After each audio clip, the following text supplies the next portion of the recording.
Jake's recommendation for me, the new stand-up comedy special from Connor O'Malley, Stand-Up Solutions, available on his YouTube page. Also available on YouTube, my recommendation for Jake, the 2009 fan film, The Hunt for Gollum. We're going to talk about that. We're going to talk about why you shouldn't subscribe to things through your phone. And also, we both went and saw Furiosa, a Mad Max saga. Jake, you ready to go? Give me a sec. Let me know. Yes. Nice.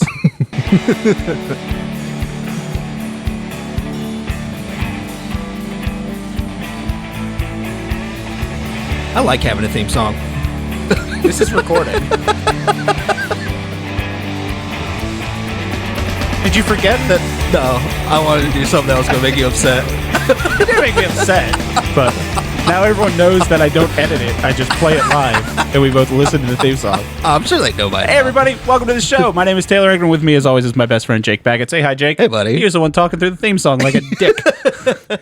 It's a show where we're two best friends, and we recommend things to each other like all friends do, only we force each other to watch the thing and come back the next week and talk about it. Once again, my recommendation for Jake was the fan film, The Hunt for Gollum, which is the basis of, well, it's based on 2 paragraphs from The Fellowship of the Ring, also the name of the upcoming Lord of the Ring live-action film.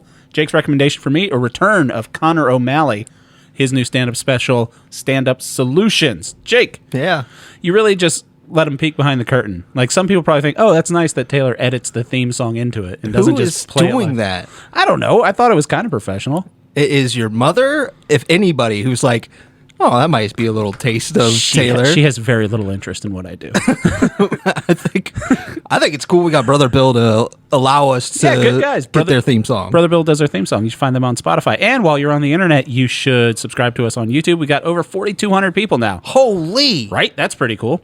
Well, we're going to crack 5,000. I mean, unless something goes horribly awry in this episode, then yeah, we're probably on a path to there. Find our shorts on TikTok. We put up a new one from last week's episode. It's doing pretty well. That's up at Up Your Alley on TikTok and Instagram and YouTube, and subscribe and do all that good stuff. Speaking of the internet, so I sent Jake this video, and like any good recommendation, Jake just did not watch the thing. No. So, YouTuber and internet personality and writer and musician Hank Green had a thing that my brother actually sent this to me. So, my brother sends me a text message and just says, do you have YouTube Premium? And I said, yeah. And he said, how much are you paying for it? And I said, $18.99. And he said, you're paying too much, and sent me this video. So, something I didn't know about. Jake, you have an Android phone. Yeah. You pay for YouTube Premium. You pay how much a month? $14.99. Right. And I pay $18.99 because I subscribe to it from my iPhone.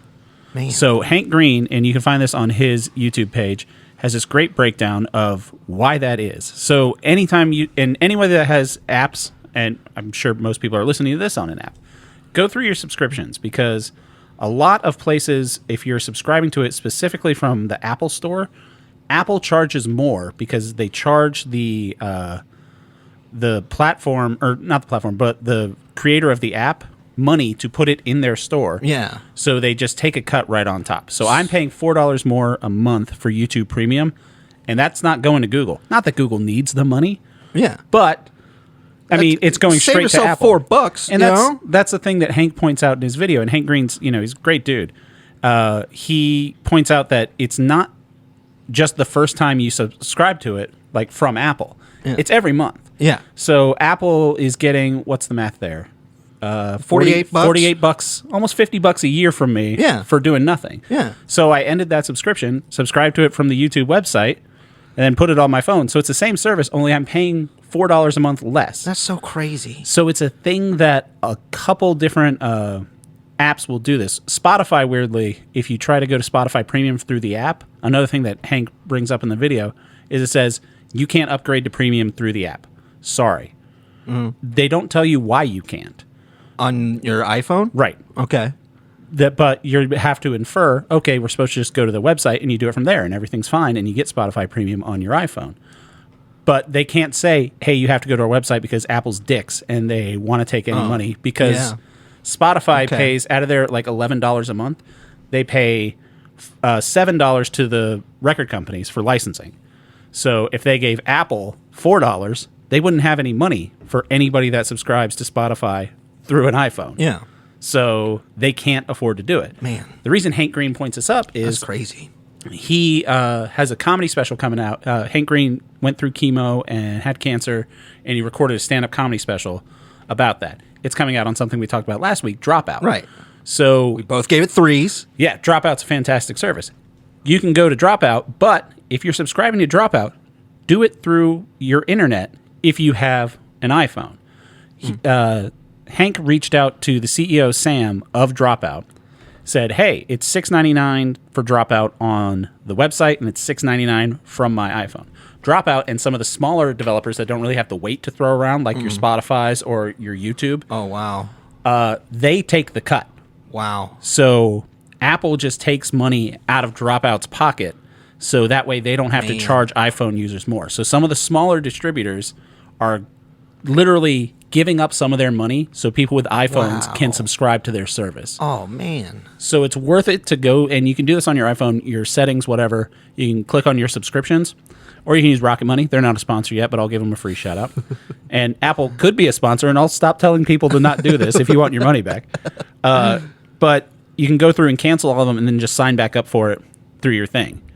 Because like Dropout, great content. I was like, yes, this is content that I want to support. Yeah. But then I found out that $2 or like $1.30 a month goes straight to Apple for no other reason than that I clicked on subscribe to Dropout from my iPhone. Man. Ridiculous. Yeah. So I was like, I remember hearing about this during Epic Games suing Apple. Right. Because they're like, you're controlling the market on your phone and you're just taking a cut, not doing anything for our product. And Apple can say they create the App Store and they, provide a service, so they're allowed to take a cut. And I get that thing, but I don't understand I feel like if you're buying an iPhone, you can only buy an iPhone from Apple. You can only do the App Store from Apple. That cost should be baked into the cost of the iPhones are $1,000. Yeah. It's like, what the fuck? Like, none of this. I know it cost you what? How much does it actually, off top of your head, how much does it cost to make an iPhone? Off the top of my head? Yeah. How much do you think it is? $30. Yeah? I have no clue, dude. I don't know how to tell this stuff. I don't know how to quantify. Regardless, like, that cost should be baked in, and it shouldn't. And even if it was a one-time thing, it's like, hey, you're signing up through your iPhone. There's a $2.50 charge, and I would be like, okay. And apparently, sometimes the subscription does drop down after after like a year or something like that. Apple says then they take less money, but they still take money every single month. Wild. For no other, because it functions. Other than we have a monopoly. Well, not a monopoly. We have the majority market on mobile phones. Right. So you have to pay more for your stuff. And what are you going to do? You're going to leave iPhone, go to Android, start all over? Don't think so. Right. And that's the other thing is Apple is the genius of marketing that they are. And I like the technology. Like I fought off an iPhone for years. I didn't want an iPhone. I went to Android. I'm much happier. Yeah, and I'm happy with my iPhone now, but I could probably do everything that I do on my iPhone. It's nice when I'm editing clips and stuff because I could send it back and forth from AirDrop it to my MacBook from my phone, and everything syncs up pretty well. Yeah. Still don't have AirPods. I'm still a Raycon man. Got a new pair of Raycons because those old ones that I put in rice Didn't work. did not work. Yeah. So I got a new pair of Raycons. And by the way, you were way off. It cost $423 to manufacture. That was my second guess. Was it? 423 was your second Yeah, guess? 420, my favorite day. And then you were going to do finger guns? And 3, yeah. because that's a magic number. God damn it! I can't find a flaw in your logic. It's very sound. So yeah, I think it's an interesting thing. I think Hank Green pointing it out is good, and I want to help out small people that I'm subscribing to. Yeah, and I know like we get. I'd rather my money go to the creator than the curator. Right. You know what I mean? And I get that some people are doing a cut if it's.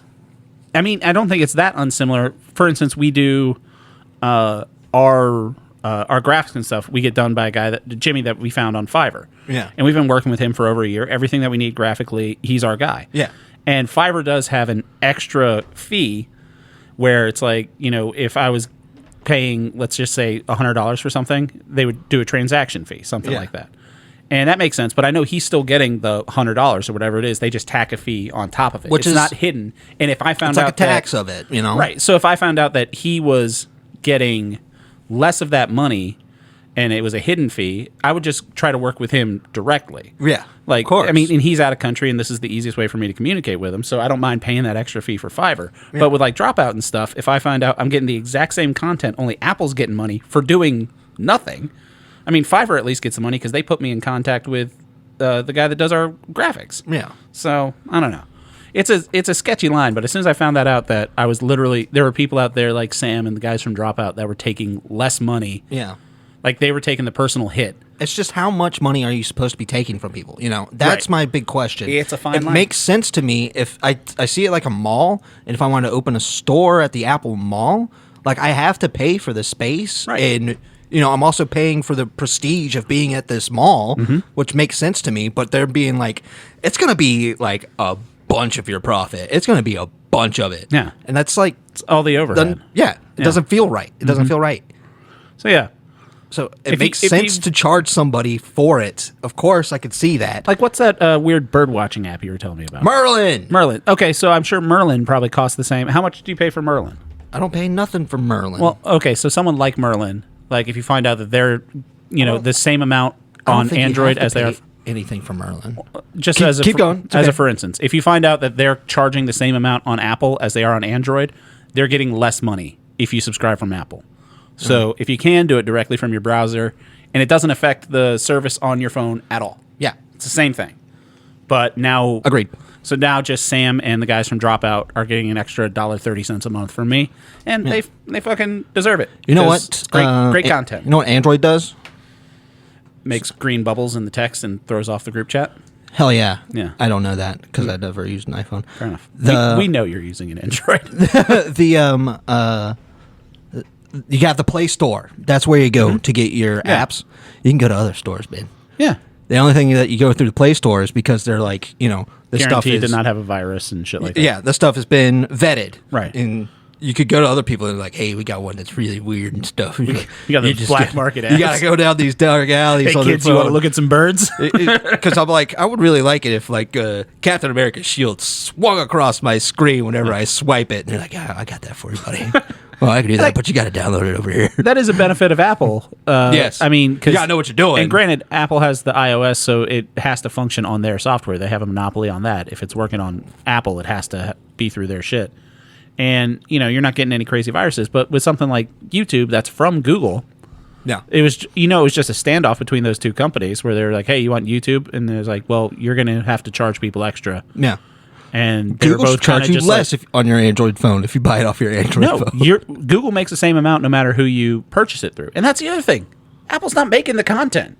Yeah. I just click subscribe through my phone. It's the exact same fucking way. Yeah.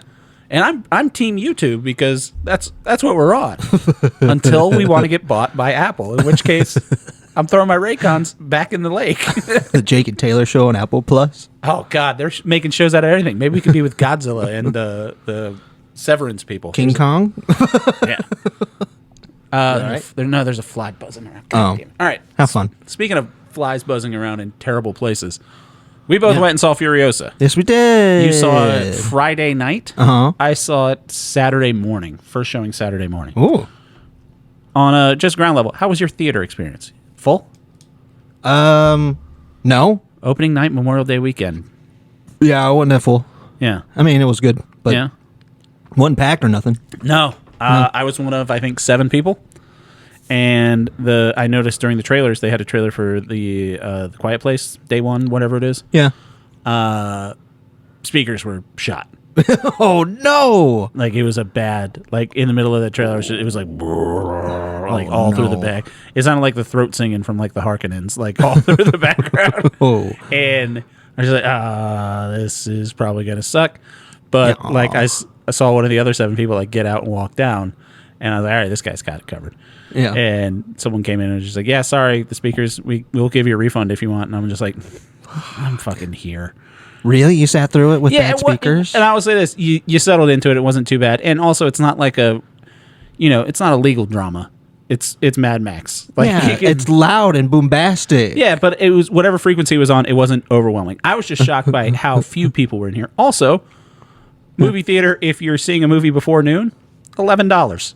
Yeah. And RPX. Yeah. Love that. I mean, I'm going to guess that's why there wasn't that many people. at yours. Because it was $11? No, matinee. It was $11.50 showtime. Yeah. And I'm fantastic with that because less people, still got my good seats. And, the theaters are blown. So I'm like, all right, fair play. Yeah, I used to be like I'd have to pay $21 for speakers that work. So this it's a fair trade. How'd you like the movie? I loved it. That was great. It. Yeah. Yeah. I really liked Anya Taylor-Joy. I thought she was great. I agree. I really love Chris Hemsworth. Yeah, I thought he was fantastic. He stole the show. Yes. Yeah. He had a great accent the whole time, which I keep trying to mock. I'm not going to do it online. I'm not going to do it on Aggressively this. Australian. But it is, I kept thinking, like, that's got to be his real voice. That's got to be how he sounds. And he's like, thank God, I'm not going to do it.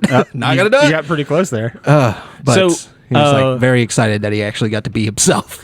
One of the podcasts that I listened to, the Weekly Planet, those guys are Australian, and they pointed out something that I guess is an Australian thing to know, which that's how everyone's dad in the 80s talked. That weird Australian accent. Yeah. It's kind of like how accents go in and out of fashion.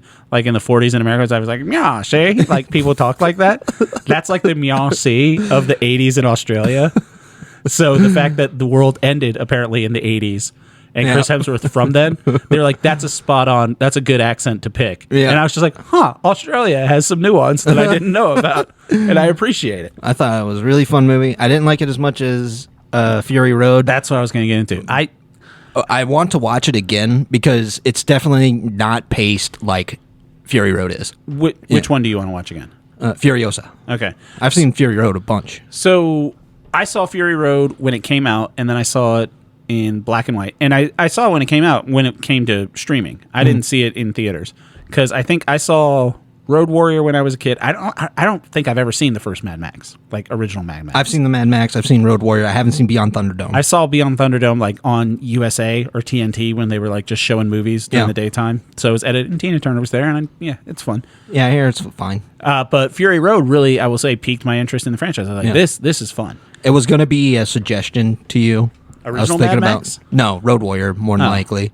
I mean, I saw it years ago. Mad Max is very different, but Road Warrior's where it's like, now he's got a vision. It's definitely worth it for a rewatch, but I mean, I've seen Happy Feet. He did that too. So that's fun. He did Babe, Pig in the City. No, that was the Romero did that, didn't he? Or was that George Miller? George Miller did. I feel like we've had this conversation. Pig in the City. On another episode of this podcast. That might be possible. Yeah. We speak in circles. Yep. Well, we run out of shit. Yeah.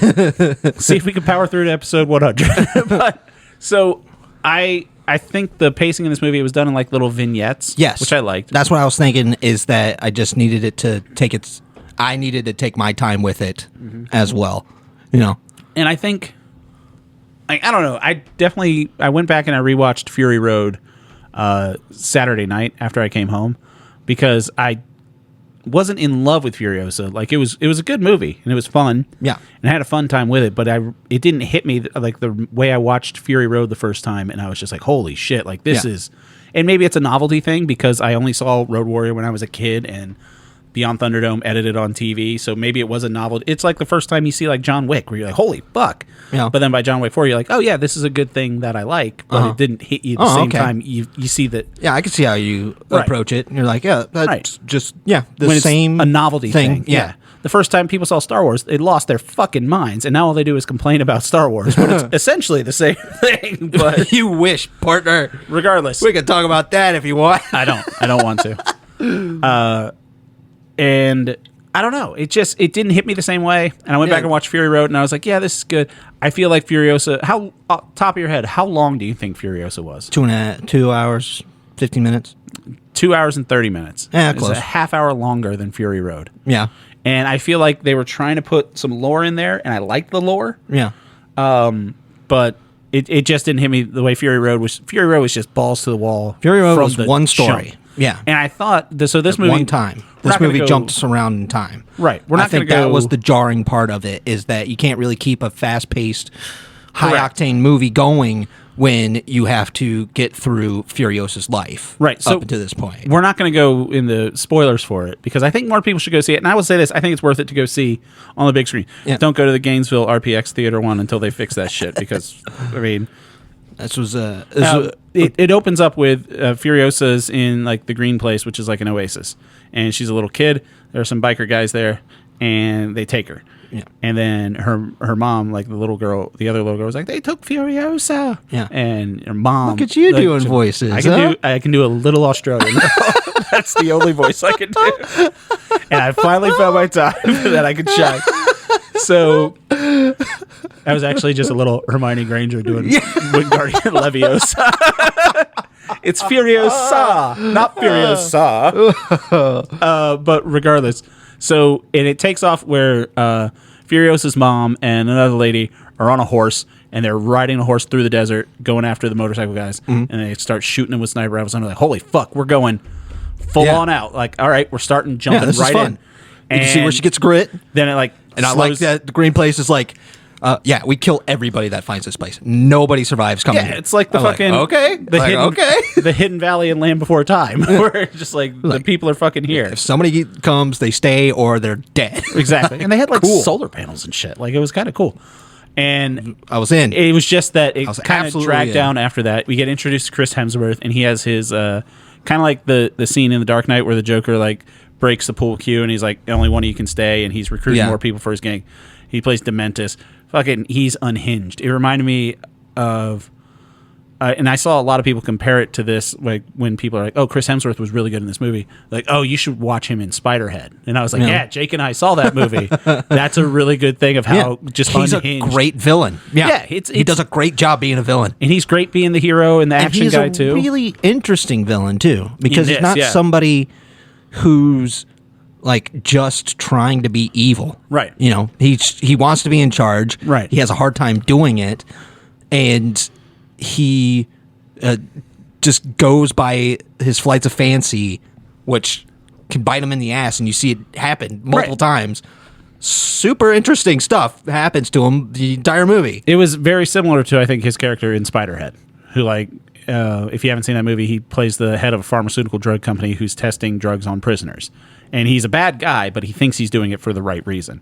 And Dementus in this, he's a cult leader. Like, essentially, that's all he is. And I really like some of the weird cars and shit like that. Absolutely. Like, Chris Hemsworth has 3 motorcycles latched together, pulling a chariot. Yes, that looked great. It was wonderful. It was fucking rad. The kite was great. Yeah, the Octo, whatever he is. Yes, the Death Kite guy. Yeah, some of the just weird Mad Maxy style characters were it was top notch. Like the design and everything. It's not doing great at the box office, which kind of bums me out because I'd like to see more of this. And it's owned by WB owns it, so I'm like, put out a fucking the way this was broken up into little vignettes. I'm like, put out a Mad Max series. Like No, you don't. I just want movies. I would just like Tales. I don't want to watch the series. No, just like Tales from the Wasteland. That's kind of like an anthology series of just like random shit that's going on. And it does. I don't recall it. I know it doesn't do it in Fury Road, but it shows an opening shot where it is Australia. They're like, hey, you're in fucking Australia. It's not just Australian in Oh yeah. It's been Australia this whole time. Right. But this is the first time they like zoom in and like, hey, this is where you fucking are. Okay. The rest of the time you just know because of the accents and the outback and everything like that. Well, I'm pretty sure we know from the first one that he is in Australia. I haven't seen the first one. Yeah. From Mad Max. Couple returning characters. I loved there's a character that works for Morton Joe that's just in a business suit with the nipples removed. Yeah, he's back. Yeah. And the organic mechanic's back. And then something else that I started playing the Mad Max game. Yes. That came out 2015. Yeah. It's available coincided with Fury Road. Right. It's available in the PlayStation Store right now for $5. Fucking worth it. It's absolutely worth it for $5. I'm having a great time with it. It's got the Batman Arkham gameplay. The fighting style. The vehicle combat is really fun. It's got driving car combat that's pretty good. I mean, it's a while since you've had a car combat game, but you get to like upgrade your car. You get to drive around. Opus is your car. Yeah. What they call it. You get different chassis. You get to soup it up and stuff. The thing I would say that dragged it down was... just for me, was the sandstorms. The constant, random sandstorms. Yeah, really gets on your F-word nerves. But it's a great game. That's how you ruin a good rave too. Is just constant sandstorms. Darude? Yeah, that was the joke. It was a good one. That's the one. That's a solid joke. I'm standing by it. I'm fine. But yeah, I think it was a good movie. I think it was good. I think Morton Joe's sons, Erectus and Scrotus, They were funny. They were great. Yeah. You know? Just like as bumbling goons. I think the new guy that took over playing Immortan Joe did a good job. Kind of fleshes out that character a little bit. And yeah, I think it's fun. Check it out. Oh, the dude that was the Road Warrior, that Praetorian Jack. Yeah, that guy was awesome. Yeah. I hope to see him more. Yeah. What has he been? His name is Tom Burke. And he was just, as soon as you see him, you're just like, that's a cool dude. Yeah. When he's just driving and like shit's happening, he's just like stone-faced the whole time. You're like, I like how he's handling this. He has not been in much. He was in the Lazarus Project. Do you know what that is? No. Nope. That's Lazarus. He was in one episode of The Crown playing Dazzle Jennings. Ooh. No, I have no idea. No idea. But yeah, he's great too. Tom Burke is his name. So yeah, I think it's worth it to check out. Absolutely worth it to check out. Go see Fury Road and play the game on PlayStation. Absolutely. Too. Yeah, $5 is a perfect price for that. Yeah. That's stealing it. And it's open world enough. It's a little bit Uncharted. It's a little bit the collections and like the bases that you have to like, because it's the big open world and they're like, here's a base, here's an oil refinery, here's whatever that you have to do. It reminded me kind of Assassin's Creed Black Flag, but you're in the wasteland instead of the ocean. That's nice. Because like the little places in the wasteland are kind of like little islands and enclaves, and you're like, hey, there's some shit to find here, some scrap you got to find, some historical relics. I think they're called Avalanche Studios. Yes, they made the game Just Cause 3. Yeah, I haven't played any of those. Just Cause 3 is awesome. Yeah. Awesome as hell. That's like batshit crazy Grand Theft Auto, right? Where you can shoot like a harpoon at a helicopter and fly through it. Most of it is just, flying around blowing up city blocks. Nothing and wrong it's with just that. Yeah. so much fun. Yeah. All right. Well, that was a long intro again. Oh, no. All right. Well, let's get into what we're going to be talking about this week. First up, my recommendation for Jake. We'll do that first. Okay. The Hunt for Gollum. So this is a fan film from 2009, directed and written by Chris Bouchard. So the reason I recommended this is it's been announced that The Hunt for Gollum is going to be a film directed by and assumedly starring Andy Serkis. Yes. They haven't announced anyone else as at time of recording for playing who we would assume are Gollum or Aragorn and Gandalf. Vigo. He's not going to do it. He's done. He's done and he's old. You got to remember, like as timeless as those movies are, he filmed those movies in like 1998. Like it's a long fucking time ago. Like, and he hasn't done any block. He did that. What's the fucking horse rider movie? Cimarron? Ghost Rider? No, he was on a horse and he was riding across Africa or something. What? He was on a horse. I don't know.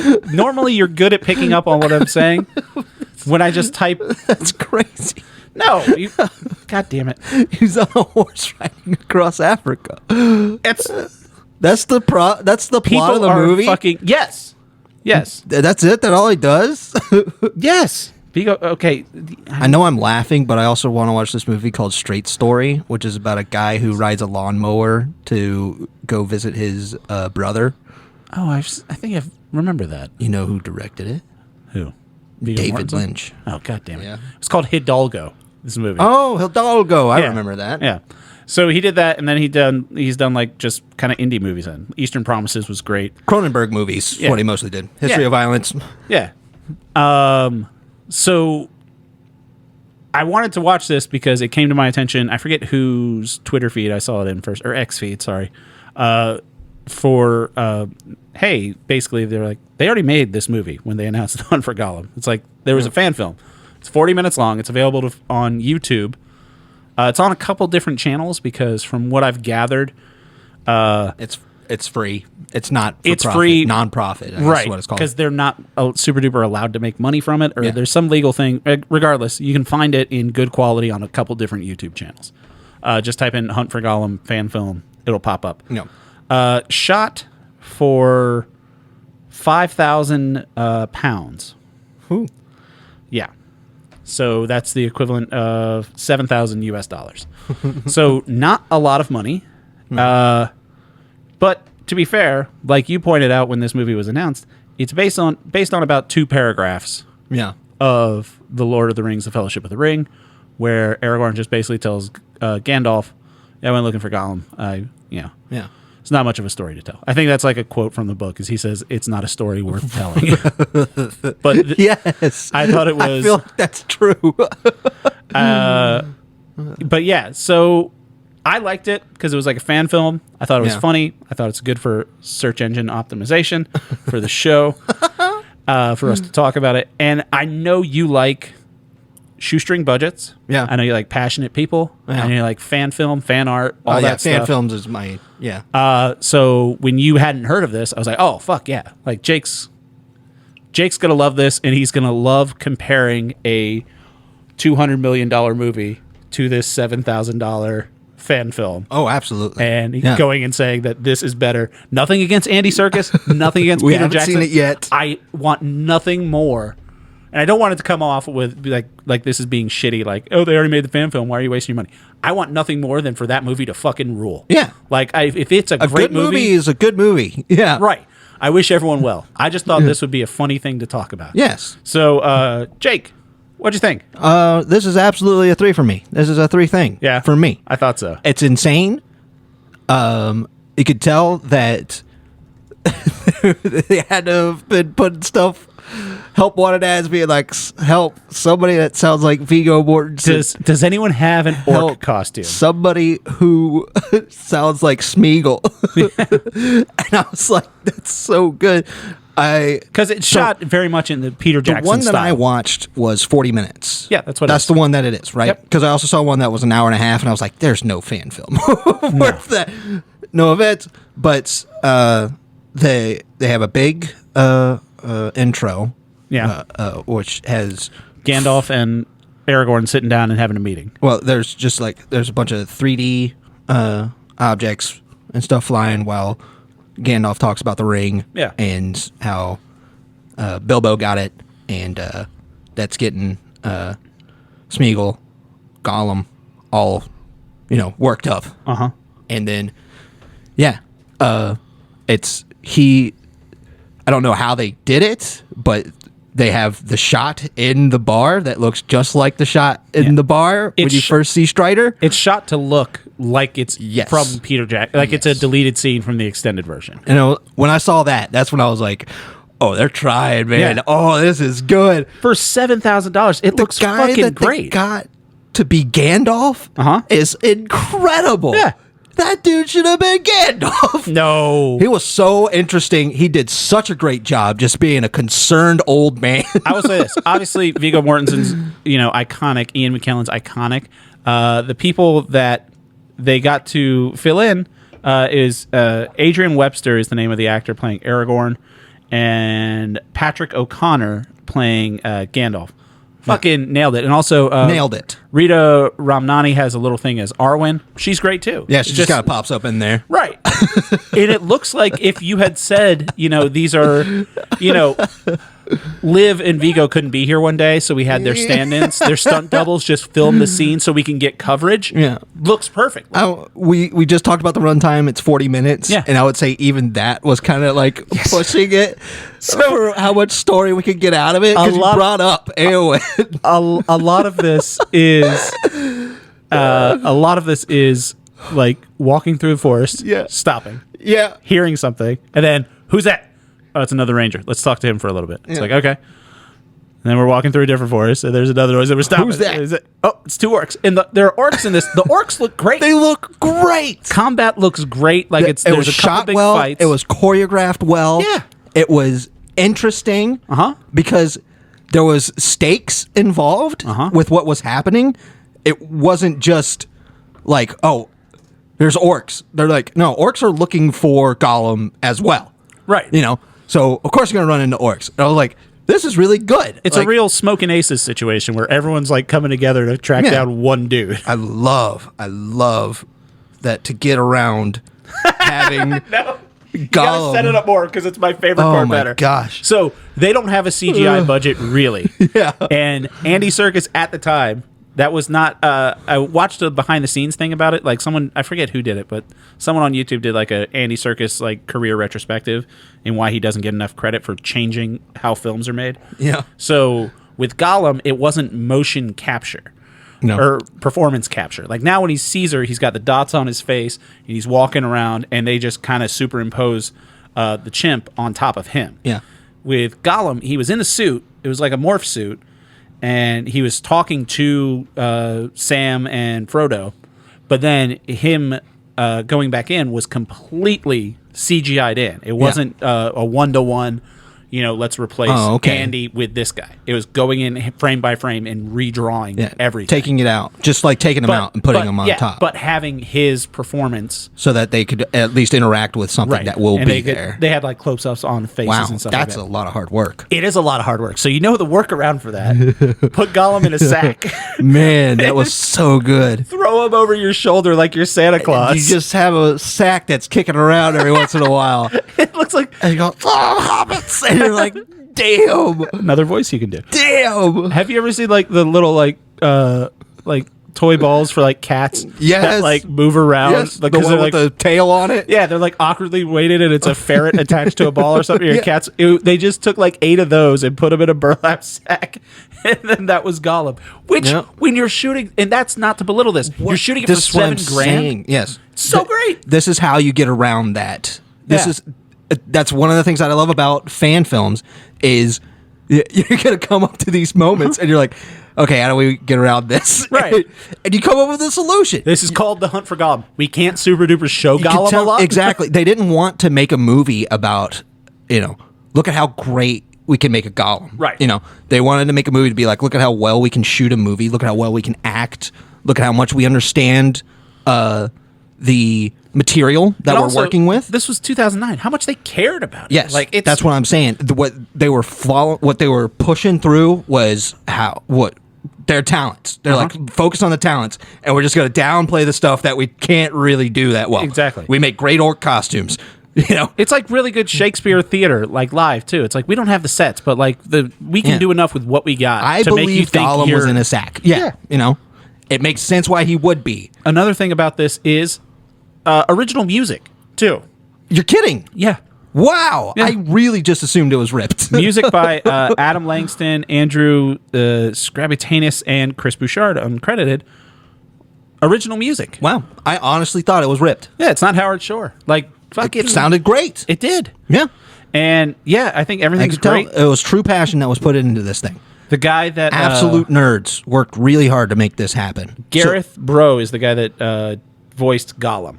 Yeah. So and he's kind of doing an Andy Serkis impression, but he's fucking nailing it. It's what you do. Everyone's doing they're doing a Viggo Mortensen impression and Ian McKellen impression. They're making it work, and it's fucking phenomenal. You're fitting it into the cinematic universe. That's the major takeaways is this is worth a watch. And the ending was so nice. It was. Setting up Strider being like, I'll be waiting for them at, what is it called? The Prancing Pony. Yeah. In Bree. There it is. He's like, I'll be waiting for them in Bree. I was like, holy crap, that's amazing. Right yeah. And that's exactly what's going to happen in the movie. The very last thing is Aragorn being like, yeah, you tell him to meet me at the end. And you can't tell me that if the new movie is set in the Peter Jackson universe, that's not going to be the ending scene. Yeah, that's going to be the ending fucking And they're going to back away being like, boom, did you know? It was all set up so well. Do you get it? Like, no, like, this is the type of thing. This is the Hunt for Gollum. This is what the Hunt for Gollum is going to be. Yeah. This is two people. I don't know why I said two people. This is 2 paragraphs. Yeah. Of material turned into a very interesting 40 minutes. I have the exact quote. They threw in elves for no reason. Gandalf said he took his leave of Denethor, the steward of Gondor, and he went northwards, took him out of Lorien. Aragorn had passed this way, therefore, when I first to meet him and hear his tale, into what deadly perils he had gone, I dared not guess. Next paragraph. There is little need to tell of them, said Aragorn. Don't worry about it. It's 40 minutes and it's still padded. But another ranger was in it? That was really cool. All the padding was great because it was like nice the way they shot it. And it was people showing their chops, being like, yeah, I pay attention to Tolkien, baby. Let me show you. Good shit. It was very good shit. Good shit. Shout out to everyone who's involved. Wonderful. Again, Hunt for Gollum, you can find it on YouTube. Box office of $0. I feel like it's kind of dickish to put that on their Wikipedia. It's true. There's a ring wraith in this too. Yeah? There's a black rider that you just see like in the distance, and it looks just like in the fucking movie. Oh, okay. Yeah, he's doing like the weird sniffy thing. Oh, and Aragorn's hiding behind a tree. Oh, okay. It's fucking I was great. running away. Yeah. Okay. Nazgul. Yeah. Yeah. So yeah, fucking check it out. Hunt for Gollum. I'm having a hard time because you gave me a fan film, and I started looking for a fan film that I wanted you to watch. Mm-hmm. It was a movie that came into McKay's way back when I was working there, a DVD. And a fan film on DVD? Exactly. And it looked so cheap. It was Metal Gear Solid. No shit. The fan film. Did you buy it? Oh, yeah, we bought it. We watched it. It was incredible. It had probably $0 in budget. Huh. I'm pretty sure it was shot on those camcorders that your dad had on vacation. Over with the mini, shoulder? with the mini cassette tapes. The flip outs? Yes. Yeah. It was so funny. It was just a bunch of kids being silly little goobers making a movie. The fight between Snake and Vulcan Raven in the tank. Oh, so it was just an adaptation of Metal Gear Solid? Yeah. Nice. And the tank was a cardboard box with a cardboard tube with the word tank on it. So what was Solid Snake in a cardboard box? Was that actually a cardboard box as No, well? I didn't do that. They didn't do that joke. Because they blew their cardboard box budget on the tank. The one thing that sticks out of my head was there's a part where Snake's sneaking around, and he's right behind some soldiers, and one of the soldiers is saying, "Man, when I get off work, I want to go home and I want to drink so much milk before he comes out and chokes him." And I can't find it. I've looked for a good hour. One of our friends has a sister who was at a Star Wars fan film in like 2005. Huh? You know that quarry up near Centerville? Absolutely. Yeah. They shot some of it down there. That's a great choice. Yeah. It was like very desolate. A prison planet and shit like that. But they had like lightsaber effects and all that. And that was like, I think, the first fan film that I saw where I was like, holy shit. Like, you can just make a lightsaber on a computer now. Like, that's fucking great. Because up until, what was it? Probably when did people start editing on digital? Probably around the 2000s. Yeah. Before that, it was literally editing was cutting film and taping it back together or doing whatever the fuck you had to do back then. I don't know about that. But yeah, so yeah, go check that out. Let's get into Jake's recommendation. I'm really interested in that Metal Gear thing. I do want to see that. I can't find it, man. God, I think it's gone. If you find it, let's rent out a movie theater and do a show. I might have to watch it again to make sure. This was back in my marijuana days. So it was probably just really bad. About 2 weeks ago. That was a fun day. So Jake's recommendation for me, new stand-up comedy special from Connor O'Malley on his YouTube page called Stand Up Solutions. Jake. Yeah, man. I think it's apparent that I really like this comedian. And The Mask was something that felt for me. And you've been getting me to watch stand-up a whole bunch. Yep. Which I appreciate. But this is like the type of stand-up that I want to see. Yeah. You know? So when I saw that, I was like, I really wish I knew that this was coming out. Right. Because I would have made him watch this instead. But I still made you watch this. Because I wanted you to see how brilliant Connor O'Malley is. So this, again, not to quibble with you. Yeah. It's a 3 for me. Hell yeah. But it's not really a stand-up comedy special. It is too. He's standing up in front. He's played a character. Yes. So the whole premise of this is... It's a one-man show? It's a one-man show. Okay. And it's multimedia and stuff like that. So the whole premise of it, he comes out... I forget his character's name. But he's basically... It's a marketing thing where he's trying to sell Stand Up Solutions, which is an AI comedy bot. Yeah. That he's trying to look for investors for. It's kind of like an elongated robot. Shark Tank -- TED Talk sort of thing. Yeah. And it's a 3 because he's fucking... So we watched The Mask, what was it? That was in April. And I was like, this guy, I think I specifically said, he commits to a bit. Yeah. So hard. Yeah. Which has always been one of my favorite things about anybody. Absolutely. Committing to a bit when you're filming is such a different muscle than committing to a bit in front of a live audience. Like, there are parts in this where he's quiet. So, in part of his presentation, the part that I laughed the hardest at is he does probably about 5 to 6 minutes talking about Toyota RAV4s. Yeah. Oh, yeah. That part's great. How he had a RAV4, and then he's like, and then I bought another RAV4. I like it so much, I bought a second RAV4. Let's go over the specs real quick. And he has a picture of his neighbor using the in-car urinal. Yeah. And you just see a shot of her upper thigh. Yeah. And he pauses with his laser pointer just on her upper, follows up her foot. And he just... On her leg into her thigh. He's so quiet. Yeah. And it's the perfect kind of laugh. Like, guys like this do it so fucking well. It's amazing. Where people are laughing that he's quiet, and then it dies down, and it's either you can move on to the next thing, or you can sit in it and hope that it comes back around, because it's not just laughing the whole way, and it's probably about 45 seconds. And he's just quiet, and he has this look on his face where he's in character. His jaw is down, his mouth open. And his hands like kind of shaking with the laser pointer a little bit.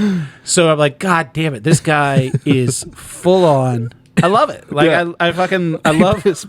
Yeah. And it's incredible to me. I think we say this a lot. If it's not for you, I get it. Yeah. It's for me. And it's for Jake. And if you like the things we like... I think it's amazing. I think it's crazy. He is playing a character, so I think that's what's fun. Yeah. Making it in front of a live audience is fun because he incorporates the audience when he's doing stuff. One of my things was like, what do you guys think I eat for lunch? And somebody's like, pizza. Pizza? Never! He's like, I'm sorry. He's fucking great. It ends with, like, well... There's like throwback to a fake stand-up comedy show that he was a part of, and he got choked out on stage by the comedian whose name was General R Word. And he shows that clip. So the multimedia, the things involved in it, it took a lot of time to put this together. The thing is, it's an hour long, and to have the nerve to go up on stage with something like this, where it's like, I have slides. There's a video component. There's a lot of ins and outs. If this didn't go well, it would have been an excruciating hour. Like, it goes great, and I'm sure people came there to see him knowing what he was going to get into. Yeah. But it's not as easy to test something like this as it would be to test normal jokes. Yeah, good point. Like, you go up with your notepad, and you're like, all right, I'm going to try this out. This is like, hey, guys, I'm going to talk about RAV4s. Just let me know if you think this is funny. It's more something that comes like as a complete piece instead of just like. Do you listen to Mike? Do you listen to Mike Birbiglia's podcast? No. So it's called Working It Out, and he has comics on. It's one of those fucking sniffing your own farts comedy podcasts. Not like the cool indie podcasts like Up Your Alley with Jake and Taylor, where we talk about those guys, but we comedians are working out new material and like how to build an hour and things like that. And Mike Birbiglia doing his one-man shows, like how he comes together with all of it. And it's interesting to see that. So this has to like come together as this grand idea, and then figuring out parts of it in different acts and different like little segments, vignettes, whatever the fuck you want to call them. And just, it's fucking incredible. Like just the fact that this idea enters someone's head. Yeah. With like, I'm going to digitally animate an AI. It looks kind of like a Max Headroom. Yeah. Remember Max Headroom? It looks like Max Headroom, but kind of like Kyle from Tenacious D. The face itself, Yeah, it looks like Kyle from Tenacious D. Ken, the AI comedian. Yeah. And then it ends with him doing transcendental meditation to classic rock songs. Yeah. It's so fucking absurd, but it hits. It makes so sense well. Some reason. I don't know why it makes sense, but it works. His irreverency makes sense. Yeah. It's wonderful to me. And also, he says real things. That's the wild stuff. Yes. It's like when he's just talking about the Chinese border. Yeah. He's like, if you're in China, he's like, you want to look at your border? Like, hey, okay, that's cool. He's like, but if you're in India and you want to check your border, and the Indian border is like different on Google so Maps. much larger. And he's like, yeah. It's like 20 people in Silicon Valley are making choices that affect millions. Yeah, that's awesome. Yeah, and the fact that you can work that all into what's essentially a character piece is it's fucking great. I can't speak highly enough. It reminded me of. It's not stand up though. Have you ever seen Rory Scovel? Yeah, I know Rory Scovel. Yeah, he's a very funny dude. He's a DC guy, and he did a thing a couple years ago called Rory Scovel Tries Stand Up for the First Time. Yeah. And the whole premise, it's a stand-up special, but the whole premise of it is that it was his first time doing stand-up, and it's shot to where he's like, hey, you have to go on stage. And he's like, oh, what? And it's kind of like that, and he has little things where he's kind of breaking character and doing a little fourth Wall-E stuff, but it wasn't full-on in character piece like this, which I love this shit. I think it's a lot of people speak ill of Larry the Cable Guy, and they should, but mostly because he was, kind of going lowest common denominator and saying things that, in retrospect, were really racist and homophobic and just not great. But Daniel Whitney, he's the guy that's actually Larry the Cable Guy. Apparently, one of the nicest guys in the world. Character actor, essentially. Like he created this character and went with it. And Connor O'Malley, in a similar vein, is this crazy person giving a TED Talk about why you need to invest in his company. The weirdest fucking Shark Tank pitch ever. Yeah. And it's great. Absolutely great. That kind of thing. So, I mean, it's not fully a stand-up comedy special. It's a comedy special. Right. It's comedy special. Yeah, you're very right. But it's great. And you're right about that as well. Also, I like Stephen Lynch. I wouldn't call Stephen Lynch a stand-up comedian because he has a guitar and he's singing songs and stuff like that. It's a different thing that he's doing on stage to be funny. Okay. But it's not stand-up. So, but it's great. Hell yeah. I mean, that doesn't speak, it's not meant to demean it at all. Yeah. It's worth it to check out. Again, Connor O'Malley, Stand Up Solutions. So, just this past week, it was announced, a lot of these, like Connor O'Malley, I found through Joe Pera, Yeah. And another comedian that worked with Joe Pera is a man named Dan Licata. Does that name sound familiar? Yes. He's another stand-up comedian. He's pretty famous for breaking both of his legs by trying to jump off of a building with a parasol like Mary Poppins, thinking he would land. Yeah. He broke both of his legs. But he's got a stand-up special coming out soon, and his audience is 15-year-old boys. Oh, for the boys, yes. Yes. I've heard about this. Yes. Yeah. So I am going to be watching that. That comes out. Oh, that's where I know him from. So he tomorrow. was on an episode of Stavi's World with Joe Pera, the same place I knew Connor O'Malley from Stavros Halkias' podcast. Yeah. Funny dude. Hell yeah. I haven't heard about this. Yeah. For the boys. I think this is a legit one. This one made me think of Colin Quinn because he had a specific audience in mind when he made his stand-up. Right. Dan has his audience in mind, and he went with 15-year-old kids. So, I think that's very funny. Oh, that came out today, 8 o'clock. Yeah. Or no, premieres on YouTube tomorrow. Yeah. By the time this goes out, it'll be yesterday. So that's on a little side recommendation. Dan Licata, Licata, for the boys. Yeah. That'll be on his YouTube by the time this is out. I will be watching that. I look forward to that. I'll check that out for sure. Mm-hmm. Cool. All right. Well, thank you, everybody, for tuning into the show. Be sure to send your emails to upyouralleypod@gmail.com. If you've got a recommendation or anything to add, subscribe to Spotify. Not Spotify. Yeah, well, Spotify. Yeah, go ahead. Spotify, iTunes. What else? What else did we learn today? Change all your Apple subscriptions. Yeah. Mad Max is $5 on PlayStation Plus. Totally worth it. Fan films you should be watching. Find a fun fan. Send us in your favorite fan film. Like I'd be down to watch a whole bunch of fan films. Yeah. We have All Laugh Like April. Let's do fan film February. That'd be kind of fun. Branding, synergy. These are things we need to work on, Jacob. Things that you need to work on. No shit. Want to thank Brother Bill, like we mentioned up top, for our theme song, and also both shout-outs. We got Jimmy and Brother Bill during I forget to shoot them out sometimes. But yeah. So let's find out what we're going to be talking about next week. Jake, what do you got for me? All right. I'm going to try and push it again this time. But I feel like I'm doing good on this one. Push it real good. Yeah, this is another weird movie. No, you hold on. I got a movie for you. Okay. All right. It's by a director named Quentin Dupuis. Okay. It is called... There's another famous Quentin director, huh? Quentin Dupuis. There's another one other than Quentin Dupuis, huh? Tarantino. Tostitos? Yes, that's the one. There's it's a weird bit. A movie called Wrong Cops that he made. Wrong Cops? Yes, by Quentin Dupuis. This is a really weird movie, but I think its comedy is going to vibe with you because it's more like Tim and Eric comedy. Uh-huh. So much so that Eric Wareheim is actually in this movie. Oh, okay. It's not a new movie. 2013, it says. Does that sound right? That's the right one? Yeah. Okay. It's not a new movie. This is probably the only movie I could recommend of his for you. Why?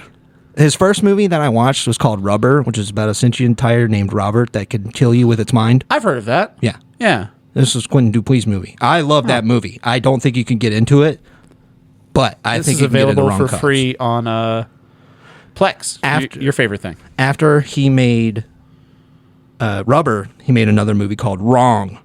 And Wrong is about a man who loses his dog, and he hires different people to try and find them. One of them was a guy who could see what a dog's last poop has seen. Jesus. So he's trying to track them down from there. It's very Tim and Eric. Very silly stuff. But I think Wrong Cops is where it's very funny, very wild. Wrong Cops, the Quentin Dupuis film. So yeah, I have a film for you, Jacob. Yay. And I'm not going to go out on a limb here. Yay. I'm going to say this. You're going to love this movie. Ooh. This movie is going to make you feel something. It made me feel something. This movie is so far up your alley. But since it's on Hulu, I don't think you were ever going to find it. It's a 2023 film. To start out, good one to start out the summer season. This is a film called Theater Camp. Theater Camp. Theater Camp. Huh. So it's set modern day. It's at a theater camp up in the Adirondack Mountains in New York. It's kind of an indie film. It doesn't have a huge cast. It has Amy Sedaris is in it for a minute. Ben Platt and Molly Gordon are the leads, along with what's his fucking name? Jimmy Tatro and a couple other people that you might recognize. Favorite of the podcast, Ayo Adebary's in it. Okay. Gotta love her. Cool. So it's kind of like a blend of a little bit like Wet Hot American Summer. Yeah, sounds like it. A little School of Rocky, a little Waiting for Guffman, like Christopher Guest mockumentary style. Huh. Yeah, it blends all these really well set at a theater camp. And I think it's just great characters. It's got a lot of heart. And it's just a really good movie. And scratching your itch of how you were talking about last week about how you want to do theater shit again. Yeah, right. This one's going to blow the roof off of you wanting to get back on in theater. Wow. Yeah. Interesting. So Theater Camp, available to stream on Netflix. I'm going to watch Wrong Cops, available to stream on Plex. Thank you, everybody, for listening. Jake, thanks for coming out. Love you, buddy. Love you, buddy. All right, bye. Do I let them know that this is recorded? You're ruining it. Hold on, I can turn down your microphone specifically. No, you can't. I can't. You don't know which one it is. Talk down, you son of a bitch. You're in the distance.